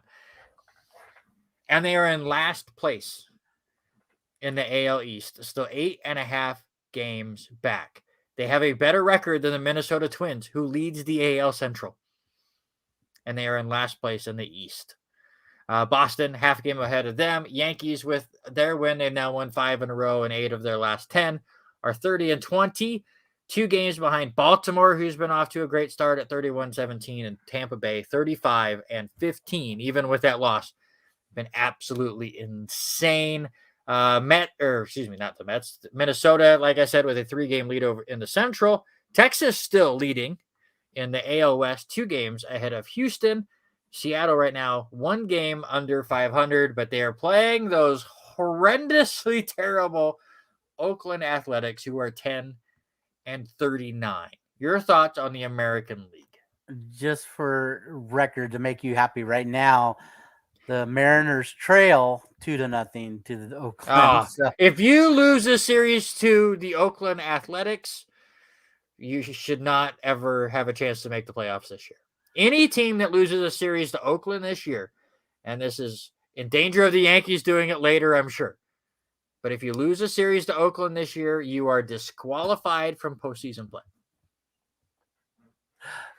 Yeah, it's going to be interesting. There's 2 teams that in the American League that stick out to me this year, and it's just because one is doing extremely well, and the other one is not doing so hot, but still plugging in the hunt. And let's start with the one that it is shocking falling behind. How about the Cleveland Guardians? Last year they were up on the top of that. This year, right now, they're 6 games below 500, but they're only 3.5 out, to the Minnesota Twins. I think that's the shocking one for me. The other one is, look who's leading the American League West. I mean, who would have figured that the Texas Rangers would be well enough ahead? I think they're 2 games up right now. 2 games up right now of Houston. But you look at what the Rangers did, bringing in people, the pitching staff that they have, and these kids are getting a lot better there. Houston, can we say Houston might be slowing down a little bit? No, they're back. They're back. Or, there. But then you and I talked. It's all, everything I feel this week so far up until this point is going to roll through the American League East. It just looks that dominant on paper right now. Trust me, I do not do it when we get to the power rankings, but I had it set up if Eric and I were able to do the show last week, if the Lightning did not delay us too far back, that my power rankings last week is a joke. We're all going to be from the AL East, and I was just going to run down the standings. That was going to be my power rankings last week because they've been playing so well. Right now, both of us, going back to what we predicted at the beginning of the year, we all agreed that it was going to be the Yankees, Cleveland, and Houston winning their divisions. Right now, none of those three are leading their divisions. We both had, and then we all had Toronto. We both of us had Toronto, Minnesota, and Seattle as our wild card teams. Minnesota is the only one of those three that would currently make the playoffs. So far, so good for our American League predictions. I did take Toronto to make it to the World Series. You took the Yankees, so they're off to a decent enough start. NL East, little surprising. I said Philadelphia was not going to be as good as people expected. They're 4 games under 500 right now. Miami is the weirdest team you will ever see. They're 24-24 with a minus 56 run differential just because they win 1-run games. I need to go back and find that stat for what their record is in 1-run games, but it is insane right now. Mets starting to turn things around. They've won 5 in a row. They're only 2 games over 500. And remember what you said about those Atlanta Braves. I did. Not worked out for you. It's not worked out, and they're proving me wrong. I mean, they took 2 out of 3 from my Mariners this past weekend, and I'm slowly biting my tongue, thinking that New York and Philadelphia were going to be the teams out of this division. By the way, Miami is 15-2 in 1-run games this year. It's insane. 15 of their 24 wins have come by 1 run. In the Central, Pittsburgh is hanging in there right now. They're only 1 game behind Milwaukee. St. Louis has struggled more than I think we were expecting. They're 22-28. Cubs 20-26. And then the Reds just a game back with 28 losses. We both thought the Dodgers might take a step back. That really hasn't happened. They're 31-19. The Diamondbacks are playing extremely well at 29-20. And those Padres, man. I keep buying into the Padres. They are the Los Angeles Chargers of Major League Baseball, where you just keep buying in and they just keep underperforming. They are also 4 games under 500. What do you think of the National League? The 2 teams that stand out happen to be the 2 bottom dwelling teams from last year compared to this year, what they're doing this year. And Pittsburgh staying in it. Yeah, I don't see how much longer. But I want to talk about Arizona for a second. Tell me a name on that Arizona roster. We know they've got Zach Allen, but you look. Yeah, that's all I got. That's all they've got, and that for me, how are they staying up there? You look at their starting fielders. You've got Gurriel Jr. in the outfield, Josh Rojas, Ketel Marte. Marte's still there, yeah. As I say, those are the only names that stick out in this lineup, and they right now are sitting second, Mhm. 2.5 or 1.5 games back of the Dodgers, 1.5 games back. And on the positive side of run differential. Yeah, again, looking at our predictions at the beginning of the year, we both had the Mets and Cardinals winning their divisions. That has not worked out for us yet so far. You did have the Dodgers winning the NL West. So currently, if the season ended today, you would be 1-5 in division winners picked correctly, and you would beat me in that contest as I am 0-6. I took the Padres. I had the Braves, Brewers, and Dodgers as my wild cards. All three of them would make the playoffs right now. You had the Brewers, Padres, and Phillies, and only one of those three teams would currently be in the playoffs. But I did say San Diego was winning the World Series. You can't say much as you had the Cardinals winning the World Series. So currently my World Series pick is one game better than yours. Neither is great. This is why we do a local podcast / radio show in Lewiston and not our nationally broadcasted. How about that? All right, let's get into our standout batters and pitchers, and we'll start with a batter, and I will start first. Why? Because he did it again today. Aaron Judge, since coming back off the IL, all that man does is rake. In the last week, not including today and the home run he had, he was 9 of 20 in just the 5 games played, had 3 home runs and 8 RBIs. And again, he just had the game-tying home run where the Yankees were able to come back and get the win. Aaron Judge is back. I'm going to take the third baseman from Washington, Henry Candanaro. He played in 6 games and went 14 of 24. Yeah, only 2 home runs and 2 doubles, but how about an OPS of 1.600? Great numbers he threw up this past week. And I will admit, this past week I've had to basically watch a lot of stats. So I haven't watched a lot of action, but going to go that way.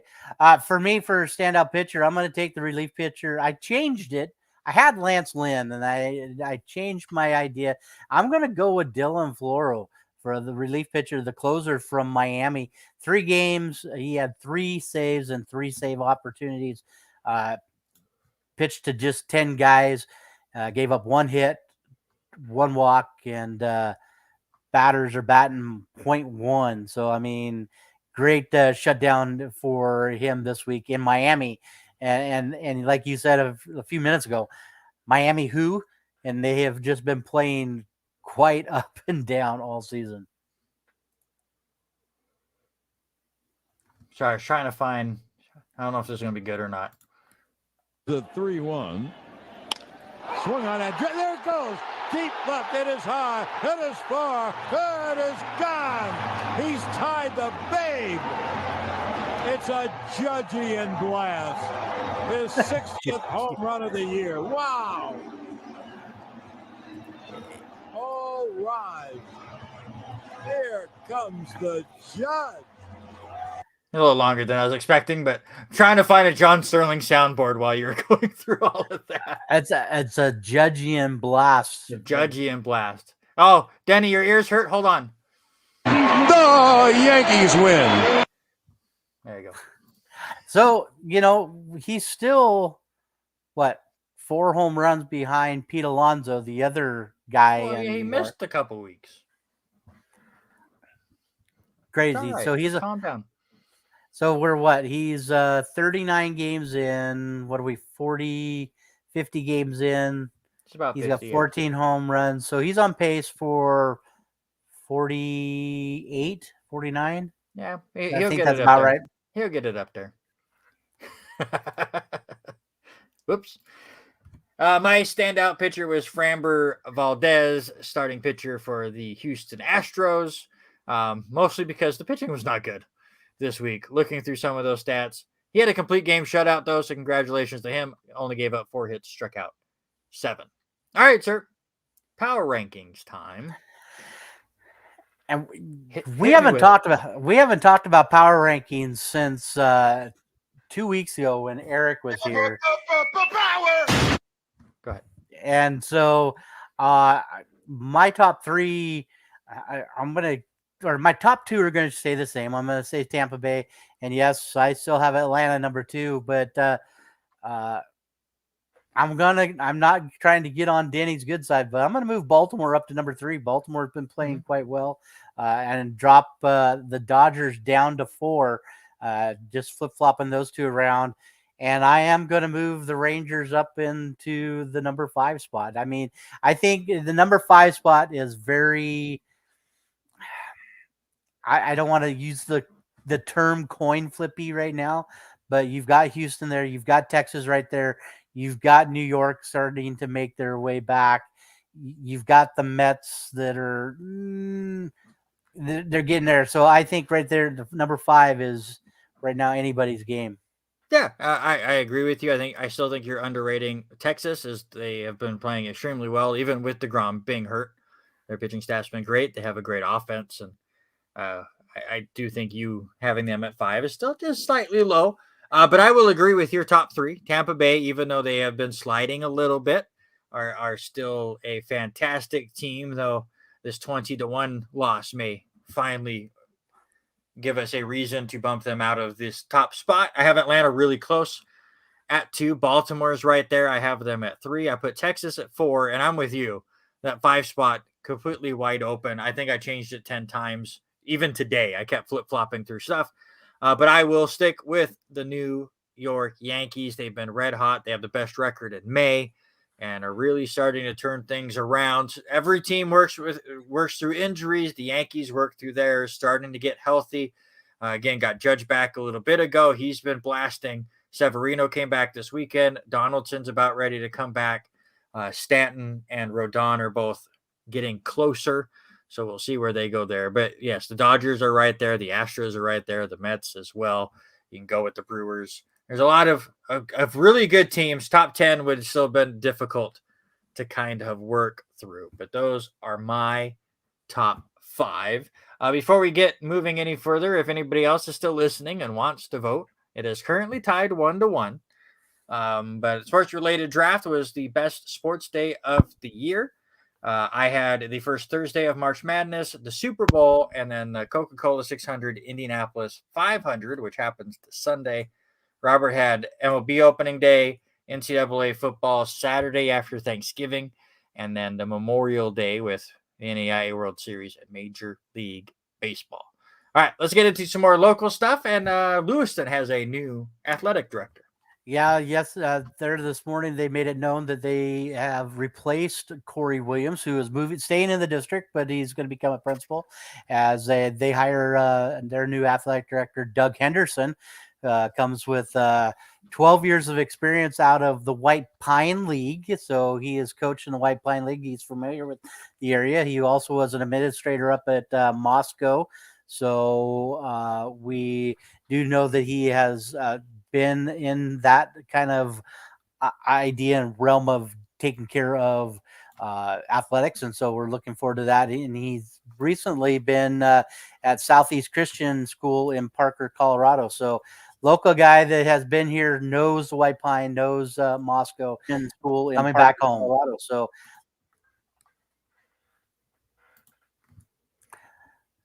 Trying to watch this video of. Can you send me a full game of the Orioles-Phillies Game 5 1983 World Series, Denny? With him watching the video, we'll keep it really quick. I'm not watching this 2-hour video. I go back and watch the Yankees beat the Orioles again. That sounds like a way better. Play it loud. Clarkson, both the softball team and the baseball team do come up a little short in their games. Clarkson lost an opening round to 5-8-6 in a close back and forth game. And then in a play-in game, the Bantam girls in softball get blanked against Othello 9-0. And so the season has come to an end for both the boys and girls on the diamond level. But we do have some track athletes that will be racing this next weekend. So hopefully we'll have some track news next week There or you a go. week after next. I just messaged Jesse to see if he wanted to be our deciding vote for it, but he might be working. He hasn't been online in a couple of hours and he works nights. So we will see. If we don't get a third vote here, he will be our deciding vote. And Robert, I will let you know how that one goes. But real quick, baseball and softball are concluded now in the state of Idaho. I just wanted to run through the state champions and give them their congratulations. A lot of the same names on both sports, but Hawaii defended their title. This team has now been existent for 2 years and they've won 2 5A state championships. So congratulations to them. They beat Lake City 5-2 in their finals. Pocatello needed just 6 innings to beat Skyview 15-4 in the 4A state championship. These are all baseball games. Marsh Valley also defending their state title in 3A, beating Kimberly 5-4. Malad, this was a tournament over in Orfino, and our buddy Bert Sahlberg was on the call for Idaho Sports for this tournament. Malad defeated defending champion Nampa Christian 2-1 in the 2A class. Is a rematch of last year's semifinal. And how about the Troy Trojans, never winning a state baseball title in school history until last year? And this tournament was happening in Lewiston, and the Trojans dominated everybody. They beat Clearwater Valley in 5 innings, 10-0 to win their second straight state title. They outscored their opponents 35-2 in the state tournament. Pretty good for them. And softball, Hawaii wins their first ever state title, beating Rigby 13-3. Skyview defeated Pocatello 7-3 in 4A. Kimberly defeated Marsh Valley, the same 2 teams that played in baseball in 3A, just different result. Kimberly won at 12-2 in the 3A state tournament. How about Malad in softball, winning their 4th straight state title, beating Declo 9-3. And it was Genesee who defeated Kendrick 10-5 in the 1A. So congratulations to those 10 state champions as baseball and softball is now concluded. You got to watch a lot of bowling. I didn't get to watch any of this. I've seen the results, but I didn't get to watch any of it. So kind of run me through what has happened. So we let's see, Mother's Day weekend. So let's back up a little bit. Was the PBA Players Championship. I love how these guys went into that, the huge bracket style. But we have a first-time winner and a third generation PBA winner, and that was Kevin McCune. Dude, if you have not watched this guy throw the ball, he averages throwing the ball between 20 and 22 miles an hour and throwing the ball. He is the first PBA getting his first title. He is his first one to win a major as his first title since Chris Vi back in 2021. But he handled and swept Jacob Buttroff in the best of 5 games, 206, 178, 247, 204, and 220, 175. Jacob Buttroff's second game was the highest game that anybody threw against Kevin McCune. And Kevin really didn't have any big games except for that 247 game. So great to see that. McCune ran through both of the Tackett brothers, EJ and Zach Tackett. Also took care of business against Anthony Simonson too. So crazy. They did clock in, I say his miles per hour. They clocked him at 30 miles an hour shooting at a single pin. He throws it so during hard. that turn. So this week they ended up doing what they call the PBA Super Slam. It is not a title, but it was really cool. They take the 5 major winners and they put them in, and they do a seeding bowl 1 game to see where they're at, and then they do in round 2 they do a U bowl individually. So EJ Tackett shoots 276 coming out of the first game, but then it throws they throw an individual game, and then the next guys come out, and Jason Belmonte ended up qualifying first in the step ladder. But EJ Tackett throws a 300 against Kevin McCune, but Belmo almost shoots 300 to beat EJ Tackett 286 to 246. he comes out, he wins since it was on Fox, he wins a WWE title belt and $100,000 with that. Dana Brooke threw out the first ball in the tournament. As much as I like Dana Brooke, she only hit one pin. Nobody likes Dana Brooke. Yeah, but Belmo goes back to Australia with another title belt and $100,000 with this win over. I like how this tournament was set up. It was kind of cool in that one.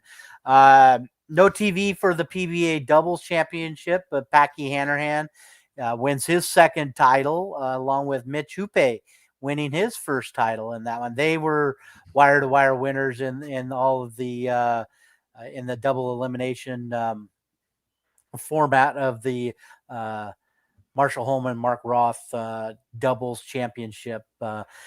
I haven't watched it yet, but the finals of the PWBA, we'll spit it out here. Queens is going on right now. It finished up, so I do not know the winner yet. I'm going to watch that here shortly, but they were down to their finals here. We did have a local bowler. Well, she's still local. She bowled the banana belt with us. She was Walla Walla native, now living in Mountain Home. Crystal Bittrick participated in the Queens. She made it to match play, but then when she made it into match play, she ran into probably the toughest match play group of ladies here so far. Number 2 seeded Anna Anderson, who has been bowling quite well. Bittrick lost that one by 98 pins, but she also had to bowl against the money leader right now, Jordan Richards, who won the Spokane Open this past week, Mother's Day weekend. That woman was up there. She does knock off Jordan Richards in a close one, 606 to 576, but then lost to Aaron McCarthy, who is also sitting second in the money list in the PWBA. So hats off to Crystal in the competition, and looking forward to watching these ladies finish up as the tournament finished just a little bit ago. All right, let's move on. Oh, and before we move on to Aussie Rules Football, also shout out to Brett Kuhn, a buddy of ours who has been a local bowler here for a long time. Got his first ever 300 during the Banana Belt this weekend. So congratulations to him. Was able to talk to him a little bit on Monday when I went down and bowled. So it's always that cool feeling to get that first 300 under your belt, don't you think, Robert?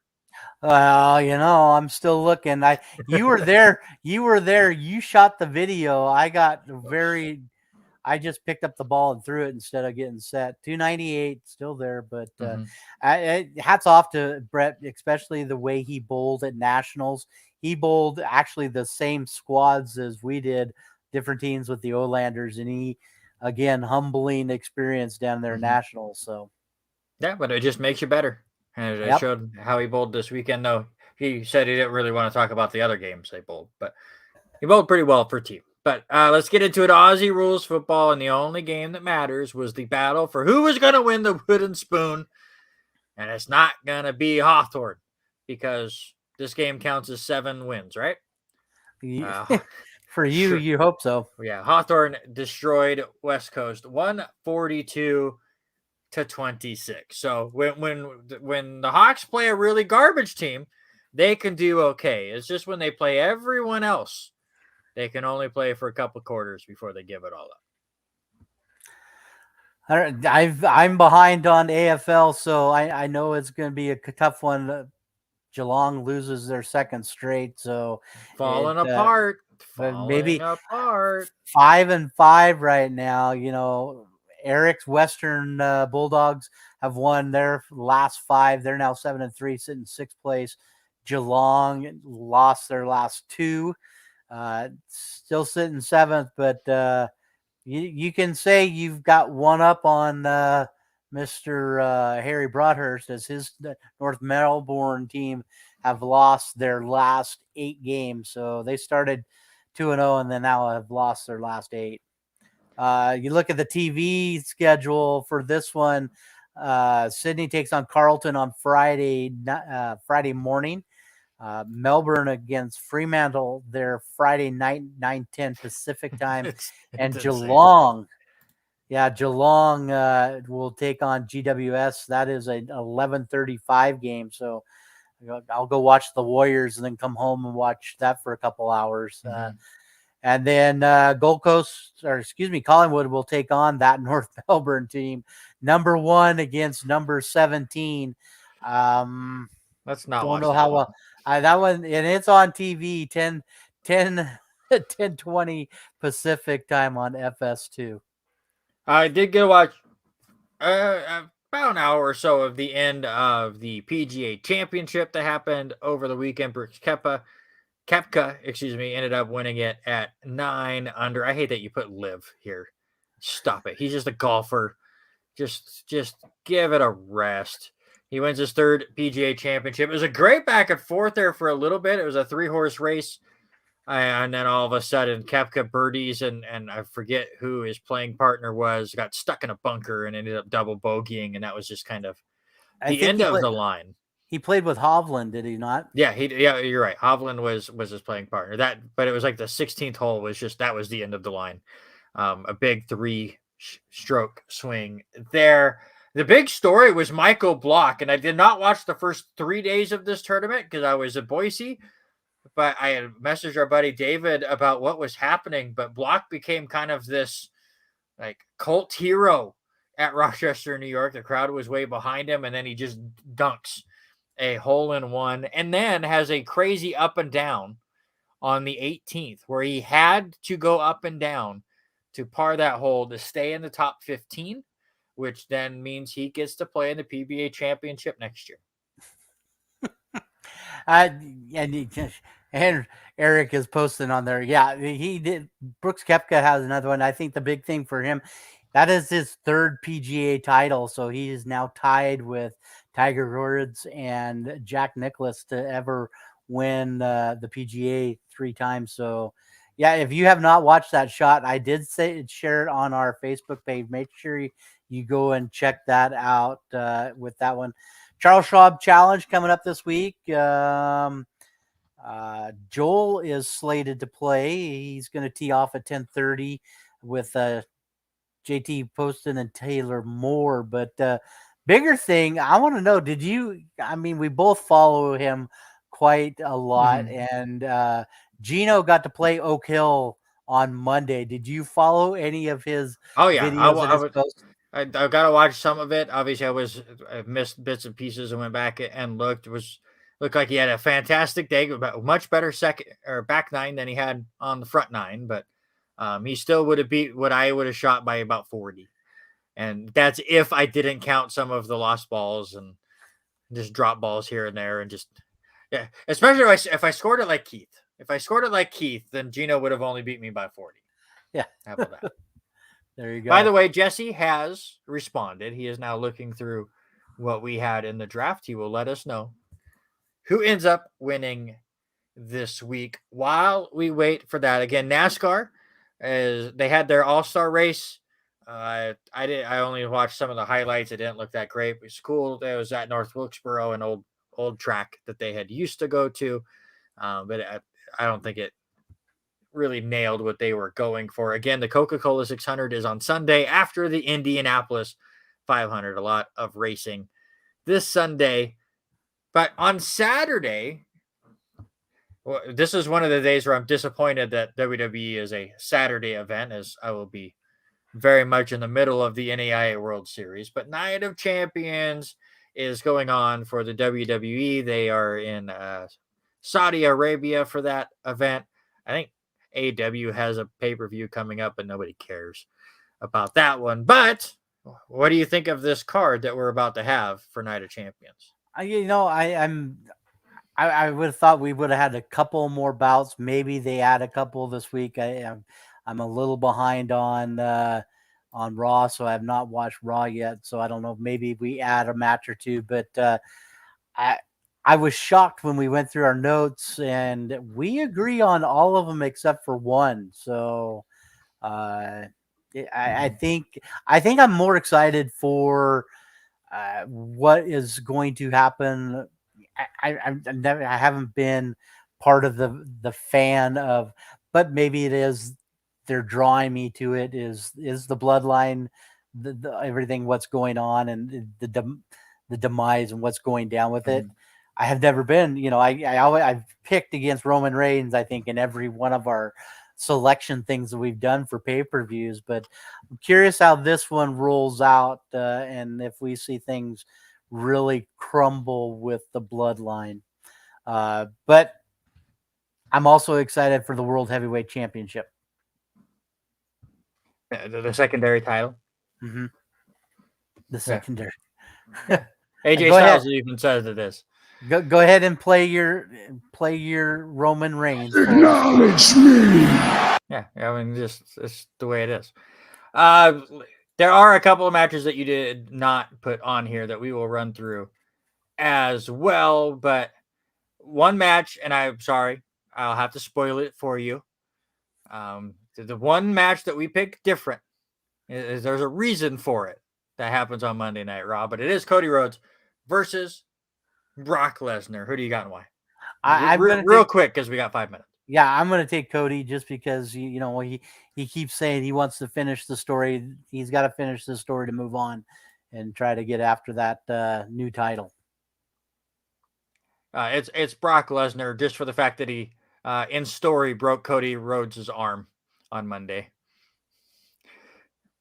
You'll see when you watch Raw. I think they're giving an excuse for Cody to lose to Brock to get his win back, and they can have another match at SummerSlam or whatever. They'll keep Cody away from the title for a bit. But yeah, you'll see on Raw why I'm picking Brock Lesnar to win this match. As you said, undisputed WWE Championship match: Sami Zayn and Kevin Owens versus Roman Reigns and Solo Sikoa. We both take Zayn and Owens. Do you think the Usos mess things up and or turn on Roman? I think it's both. I think they come in and mess it up by turning on him. So especially seeing Jimmy's face on SmackDown last week, it's going to be, or week before last, I think it's going to be an ugly one. As you said, the World Heavyweight Championship returns as it'll be Seth freaking Rollins versus AJ Styles. This is a Raw championship, and only one of these people are on Raw, so Seth Rollins is winning this. And that's exactly the way I thought about when I saw that it was going to be AJ on the SmackDown side. They said that it was going to stay in Raw, and I think that's where it's going to stay and what it's going to do. Mm-hmm. Intercontinental Champion Gunther will go up against Mustafa Ali. Please just crush this man. It's Gunther all day. Yeah. Ali, I don't know. He's talking about being happy and changing his attitude. His attitude is going to get changed when Gunther puts him through the mat with a powerbomb. A lot of people say Ali is an underrated wrestler. I think he's rated properly. I'm just not a big fan. I don't get it. The Raw Women's Champion Bianca Belair will defend her title on SmackDown against Asuka. Two SmackDown wrestlers battling it out for the Raw Women's Championship, because why not? I do think this will be time for Bianca Belair to drop her title. I've heard rumors of her and the Street Profits both turning heel and becoming a group, partially because she's married to Montez Ford. We'll see if they spark that up here or not, but I just want to see Asuka with the belt. Yeah, it would be interesting to see, and them playing into the whole new mist and all that. I think it comes into play in this match. Also on the card is the SmackDown Women's Championship match between two wrestlers who are on Raw, because things are a mess. I hate this draft. Rhea Ripley versus Natalya. Rhea Ripley all day long. Please let this last 18 seconds. Yeah, I think it is. Natalie's just finding a couple extra. Natalya's getting mixing in the last couple matches. I think she's very close to finishing her career. And finally, Becky Lynch versus Trish Stratus has been signed for this card. Give me Becky Lynch. Yeah, I think Becky Lynch all day long. She's starting to get the fans back in her side again. I think this is a huge takedown for her. All right, there you go. That is Night of Champions, and it is official. Even though I disagree with the man, and we're no longer friends. Jesse Knight, because he hates auto racing apparently so much that he said he picked you because you picked 3 sporting events and I picked 2 and then auto racing. Then I did bring up the same point where mine happens all of my 3 happen on one day. Yours happen over multiple days. He goes, they happen on a day-ish. So there you go. Robert Agan wins this week. He was the one that picked the topic. So that's a win-win.